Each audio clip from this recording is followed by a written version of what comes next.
always described my PMDD as being the time of the month where I'm just psychotic, thinking of all the trauma that I have and paralyzed in my body, unable to move, unable to vocalize what I'm feeling, but just so overwhelmed by tears, sadness, this intense rage, this ADHD. I can't focus on anything. I can't stop crying. I can't stop the urge to just let all this energy out in aggressive ways. It's the time of the month where I typically isolate, as one hopes that someone with all those symptoms would. But it is very frustrating because the medical industry doesn't really have much on it. It's not something that is that talked about. It is a little bit more. I know that a lot of more people are aware that they might have PMDD, but it's still one of those things that feels like you have no control, but also from an outsider's perspective, it's very detrimental to relationships. It's very detrimental to just a space and a human being in general. 1/3 of women with PMDD commit suicide. That statistic alone should tell you a lot. And a lot of women don't even know that's what they have. PMDD,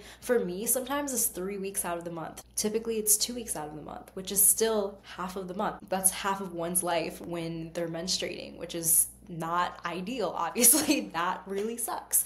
And it's even more annoying and frustrating, and there are better words to describe that, but it's annoying, it's aggravating that there isn't much research on this, there isn't much discussed. It's labeled as bipolar, it's labeled as just depression, it's labeled as ADHD, it's all these things, and PMDD is so layered. There's a whole medical side to it, there's that hormonal side to it, and then there's the energetic side to it. And there's the aspects of it, like I said, that really impact the relationship space, really impact your ability to work, really impact your ability to just be.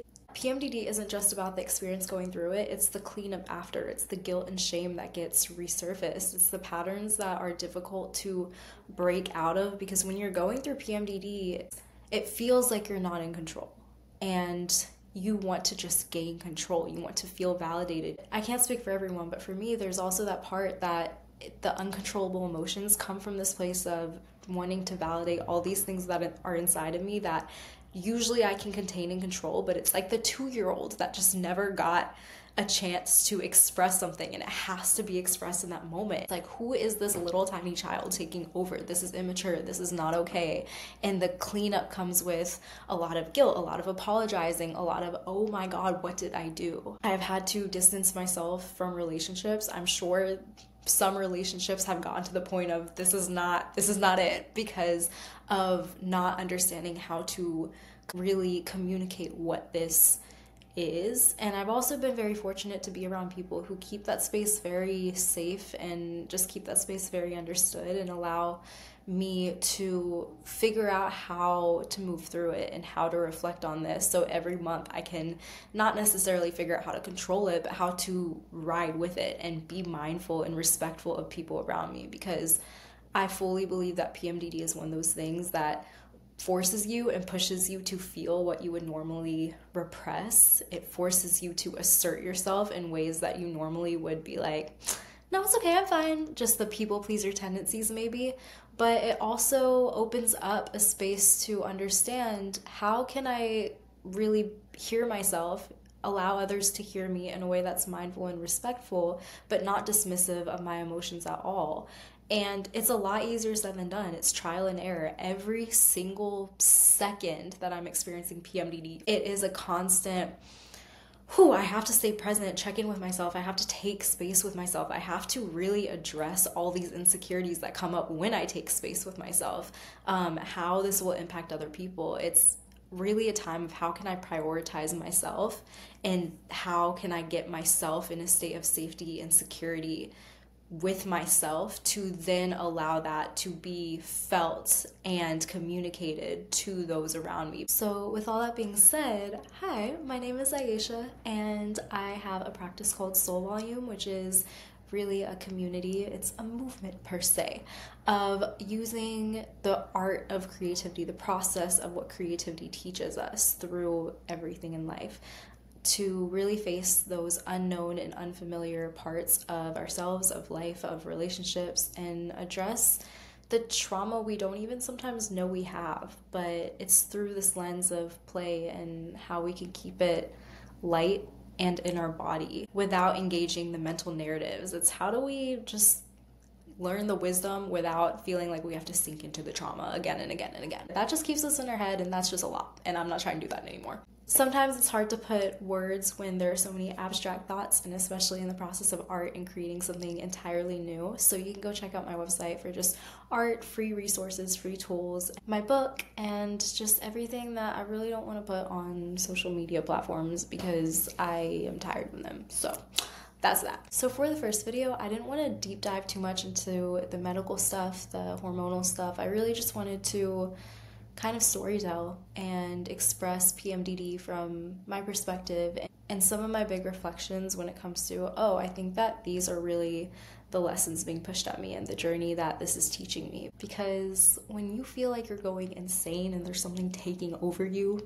and doctors, medical field are usually no help, it's not like the most comforting thing to embark on. It's not something you really want to talk about. It's just not easy to talk about and put into words sometimes when you feel that you want to be doing something and then you're doing something or feeling something entirely different and you can't talk yourself out of it. One thing about PMDD and one thing about being an empath, if you will, or just someone who feels things so deeply and already absorbs the weight of the world is it's hard to tell occasionally if these are just normal sensitivities, if this is depression, if this is hormonal. Like, it's hard to tell where something's coming from, and I think that because it's hard to tell where things are coming from, you really realize, or for me, I've really taken into account that they all work together. So there's not necessarily a need to figure out which area do I tackle first, because I think if you're drawn to one area to tackle, if it's the emotional side, the trauma side, if it's I just need to eat differently, my diet is not conducive to this at all,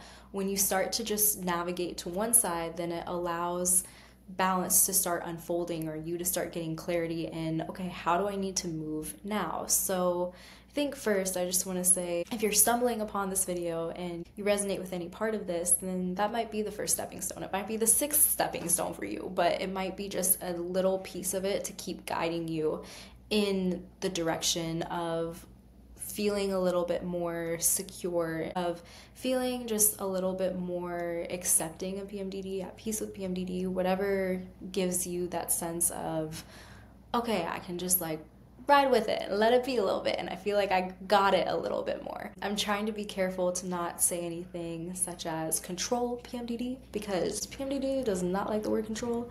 I don't think that it necessarily needs to be understood to be dominated and conquered and like, yep, I got it. Because I do think that there is such an invitation with the experience of PMDD. That being said, I think that there are also things that can allow you to live with it a little bit more, because you want to be able to function like a person in the world and not be inside with the door locked for 3 weeks. I think it's helpful to say, but I know that a lot of people with PMDD have also experienced sexual abuse, and starting from the age of 7, I've experienced abuse, assault, rape, molestation, all of that for several years. It was something that was very normalized in my life. I'm sure that will be an entire other video at some point. But those experiences left me feeling very detached from my body, very disconnected from my body, and that sense of safety wasn't there. For me, sexual abuse really did a couple of things. It made me feel completely stripped of my power, and I feel like I was always trying to chase that sense of just wanting to be seen for who I am internally, but simultaneously it didn't really create the sense of, dang, like everyone's looking at me physically because I'm just all that. It was actually not that at all. I had such an ick from my body. I had such a disconnect from my body. I didn't like my body. I was ashamed of my body. I didn't have confidence because, one, there's that part of me that feels like it's getting objectified, but then the other part of me is like, it's not good enough, because when I was being sexually abused, there were other things, other messages, other things that were being done at the same time a number of times that just gave me that message of like, I'm using this, but it's still not enough. And so that's a whole other thing we'll get into, like I said, but it doesn't necessarily need to be the focus. But I think that that piece is very important to note, because that led me to dissociation. For me, up until honestly a few years ago, my dissociation was crazy. That shit was whack. I would black out for just chunks of time and like 3 weeks later be like, wait, what happened for those 3 weeks? Like, I don't remember any part of that. Sometimes I would be in like this third person aerial view of my body where it felt like I was just looking down. This then correlates to all these weird, energetic, little psychic type things that I'll get into in another video.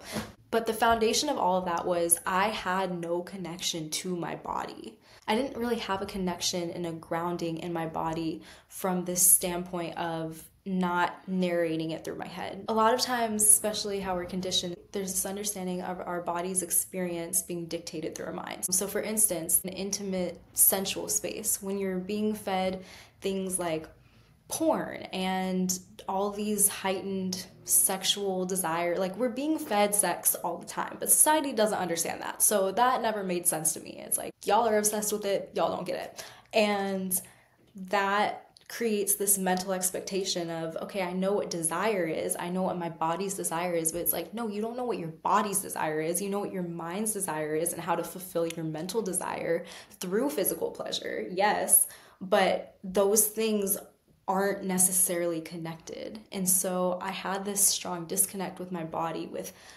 pleasure. And when I say pleasure, I don't mean just this intimate pleasure, but just enjoying the human experience. I didn't know how to activate like my smell and my touch and my sight, like all that, all presence at the same time. So I think that for me, PMDD initially, that I didn't know that that's what that was at the time, and I'm sure it was layered with a lot of other stuff, but it was always dismissed as just deep sadness, deep depression, and I just can't control my sadness. Like, I don't know if this is ever gonna stop. It was just pure teenage angst, existential crisis. I think what did help is I've never really been someone that enjoys parties and getting drunk and all these things that contribute to escapism. Because I've lived so much of my life feeling dissociated, a lot of my goals were centered around how can I feel in my body, not how can I leave this experience. It was always like, okay, I just want to feel here and present, and having a bunch of people around me that just aren't here and present is not helping me feel here and present. If I'm not here and present,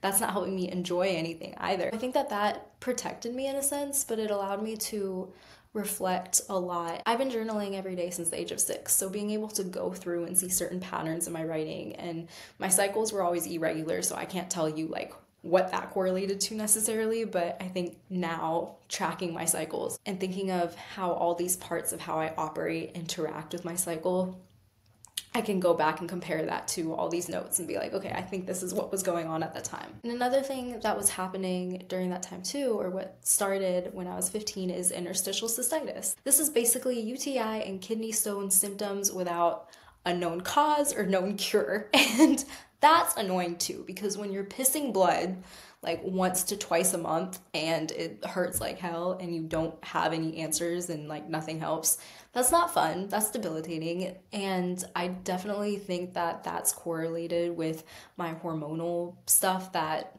is impacted by PMDD. It all goes hand in hand, but the underlying thing that I've really found is not necessarily repressed emotion, but emotions that needed a little bit more of an action associated with that. So what I mean by that is, with women especially, we are taught that we feel so much, we're so sensitive and blah, blah, blah, blah, blah, blah, blah.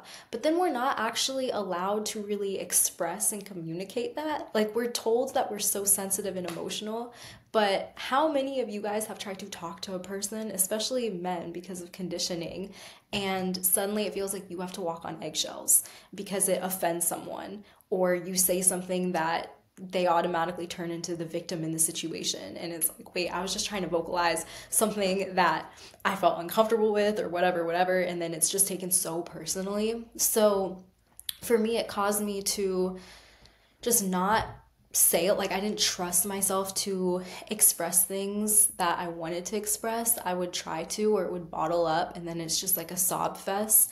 But that's not healthy. And the constant sense and state of I need to be held responsible for other people's emotions, how they react. Now I'm just dealing with this scary person's reactions, or this person's scary reactions, and I don't think my point's getting across at all, because I'm not even trying to say anything associated with you. This is just how I feel, not because of you. It's not necessarily because you're a bad person or you meant to do these things. It's just, hey, your actions cause me to feel this way. And so a lot of that, a lot of trying to express something, then that frustration, that guilt, that shame, just all those emotions that came as a result of dealing with other people's stuff, I feel like started to be internalized as energetic and emotional weight that I was carrying. I feel like this is a universal experience, but carrying your own feelings and needs and then trying to carry other people's, it's all a lot, right? And so internalizing that will start impacting your physical health. It will start impacting how you move in a space. It'll start creating a distrust, a lack of comfort, a lack of vulnerability. It starts impacting relationships. That's going to happen normally, right? That's not unique to my experience, but I think with PMDD, for me, I've noticed that all those things over time really start getting stored. It starts creating built up anger. It starts creating just like a sense of stuff needs to get communicated, and it's not in the way I need. I can cry as much as I want to, let this out, but ultimately there's a piece of me that's trying to be heard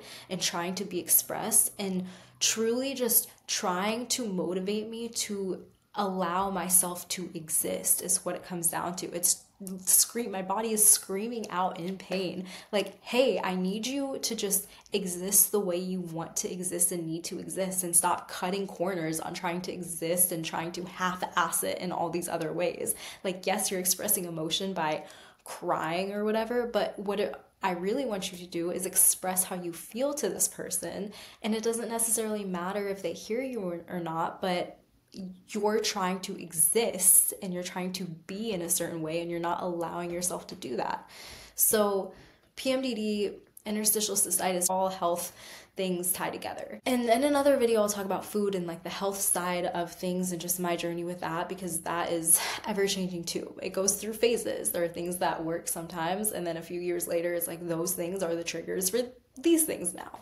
There's a lot to this, but I think that the main takeaway, what I'm trying to talk about now, is all these experiences, all this weight of carrying so much but not expressing in the way that I want to express, gets bottled up and internalized. And my experience with PMDD, especially in relationships with men, is that I start feeling this sense of, I have to assert myself. I have to vocalize myself. I'm so mad at the tiniest things that feel like injustice, at the tiniest things that feel like double standards. It's not a hatred towards men. And I know that when I've talked to women around me who have PMDD, sometimes it gets expressed as this hatred towards men. I think sometimes like the feminist movement now, or whatever, the womanist movement, whatever you want to call it, that movement, the borderline feminazi movement that's like destroy men. I don't support that, but I also understand that underlying rage when you're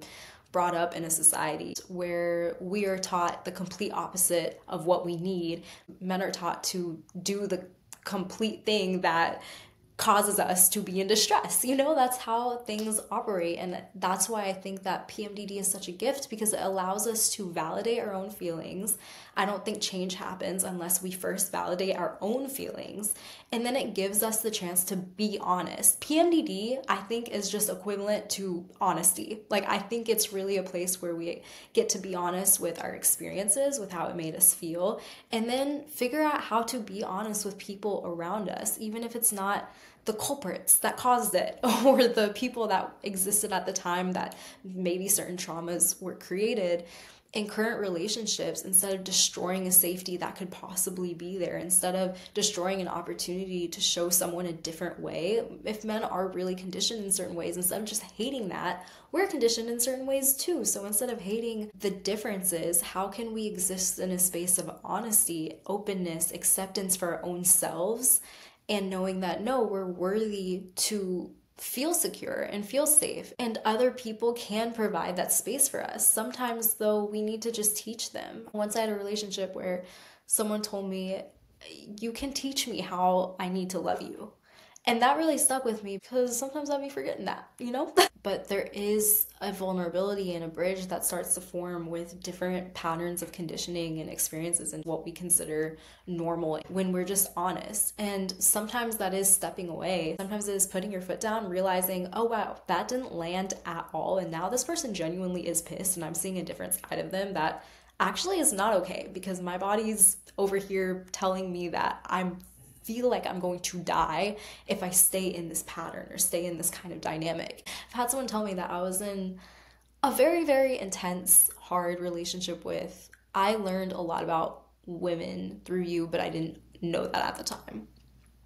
And I mean, like, not to brag or anything, but I think that was a powerful moment because it really showed me, oh, when I just was honest with myself and honest with this person, even if they weren't ready to hear it at that time, the moment that I stood in it after like a long time of standing and then going back and be like, just kidding, you were right. And it's like, no, now I'm going and standing in it and be like, no, I know what I feel. It was just that reminder of sitting in that place of discomfort because I'm not used to being honest with how I feel.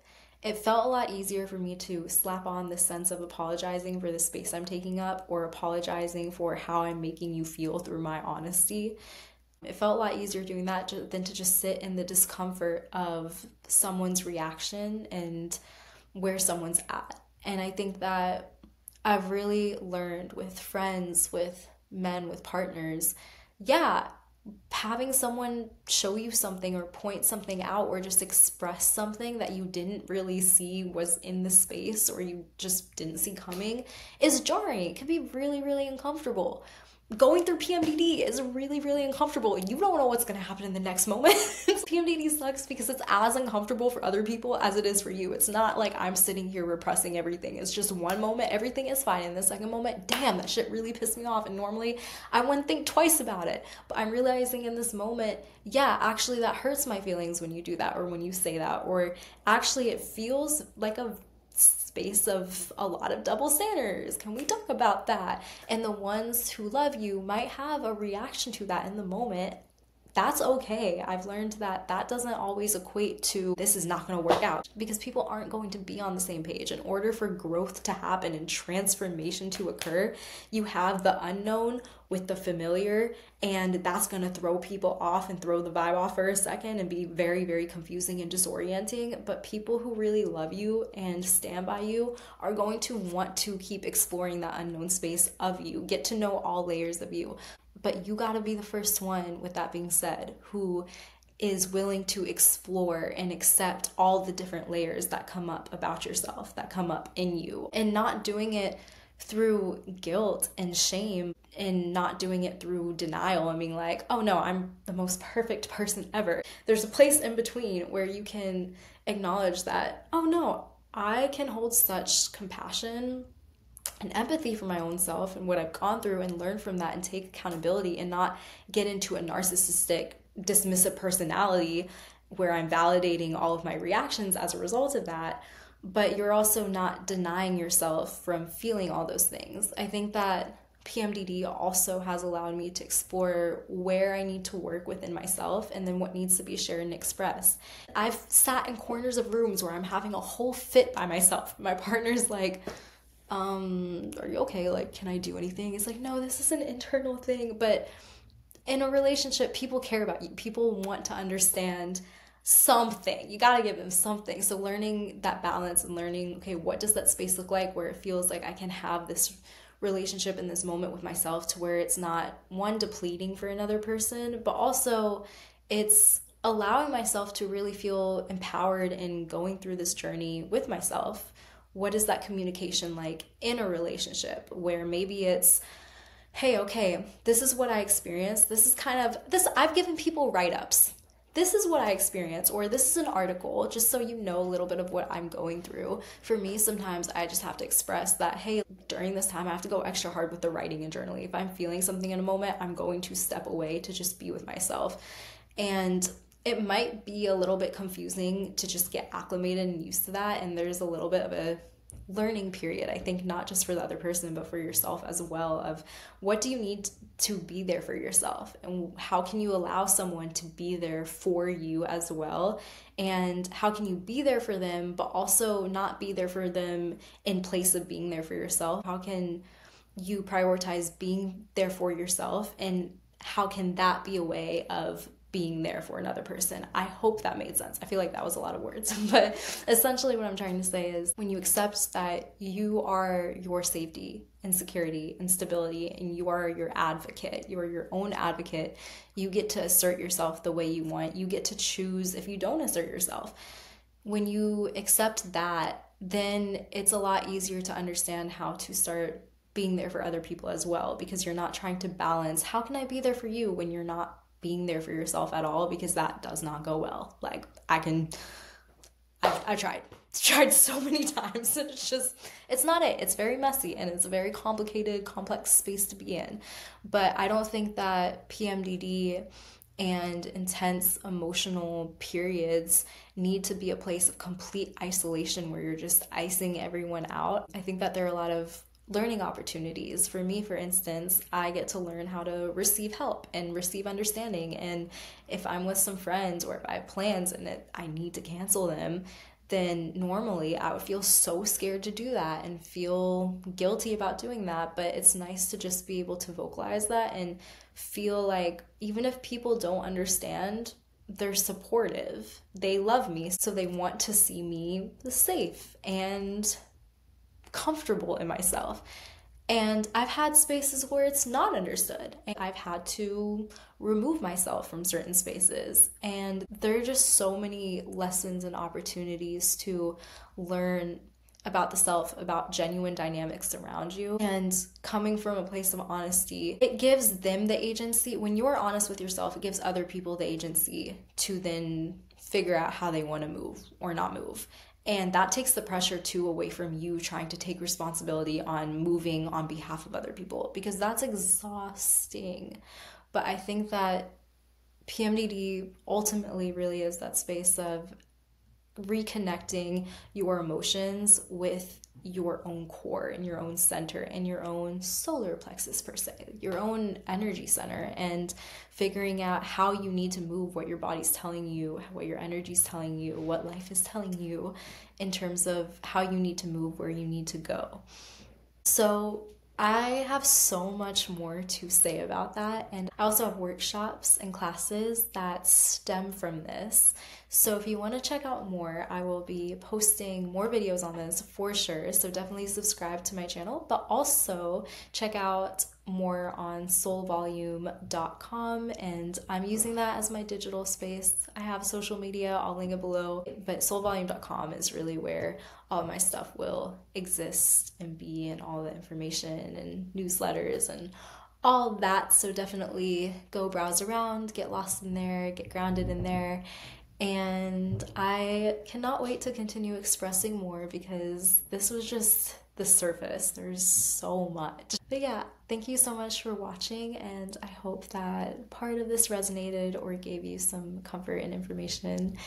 And I will see you guys soon.